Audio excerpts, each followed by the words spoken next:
Hi, so today I'm going to be talking about the codes and conventions that my poster, my ancillary task 1, follows. So for the title of my film and how it's presented on my poster, I chose to have a gradient going from white to red, and this also is placed so it goes from one side of the girl's face to the other. So the white gives connotations of purity and innocence, which is what one part of the girl's personality contains. And then this goes gradually into the red, suggesting that the more distorted her reality becomes due to the fact that she can't sleep, the worse her personality is to become. And then this is shown in my film through the way in which there are jump cuts to bloody limbs every time the girl is on screen when she's at the clinic. The placing of the title Insomnia on my poster is also quite conventional of a horror poster, as it's at the bottom. And then below that are the credits, which are also conventionally seen at the bottom of a poster. And then below that is the date, and that is in the same colour as the lightest colour of the title, so it's a light reddish pink colour. I chose this as it contrasts really well with the black background of the poster, and then that again reinforces that because the date is so small in comparison to the rest of the poster, the little goodness or innocence that's left of the girl is going to be entirely consumed by the vast amount of darkness and destruction and death, which are connotations of the black background. This is further highlighted through the fact that there is a small section of white just coming through behind the sleeping side of the girl's face. And then this once again suggests that there could be a glimmer of hope left for the girl while she's sleeping, certainly, as the more she sleeps, obviously, the better her illness will become, the less her reality will be distorted.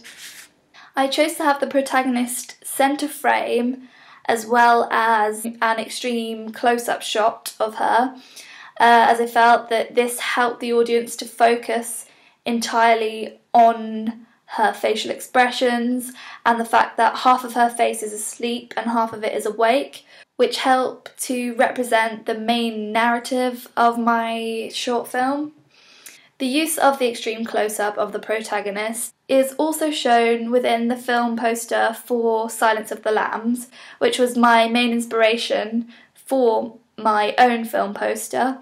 The main focus are the eyes of the protagonist as they are directly staring at the reader or audience of the poster.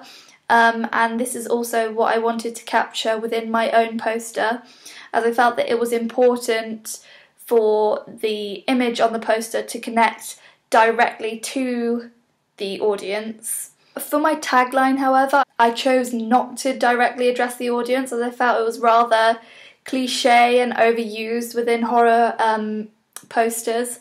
So my tagline was "She's dying to sleep," which is a pun and a play on words for the main themes running throughout my film, in that the main protagonist finds it hard to sleep and therefore her reality becomes distorted, in that as she is so tired she keeps falling asleep randomly, and then when she wakes up it's hard for both the audience to tell, as well as her, whether it is reality being portrayed or whether she's still in her dreams. So for the technical process of my poster, I took 2 original images, one with the girl's eyes open and then one with the girl's eyes shut. In order to create a successful merge of the two images, I had to use a fast shutter speed to ensure that the subject did not move her head so drastically so as to make the two halves not fit together. For the lighting of the images, I chose to use 2 key lights and then a reflector on one side of the subject's face so that the light appeared even but also created shadowing and dimension to her face. If I was to shoot this again, I would reshoot the photographs with the subject against a white background, as when I got to the photoshopping stage it was hard to cut around her hair so that it looked professional and to a high standard like an actual film poster. I then adjusted the colour saturation on the side of the screen, which allowed me to change the colour of one half of the girl's face. This I chose to make red. The use of the colour red helped the audience to infer that the girl possibly has an evil side to her, or that she could be related somehow to the murderer or antagonist of the film. The fact that the contrast and brightness has been increased also helps the red saturation to show up and create an enhanced effect within the poster.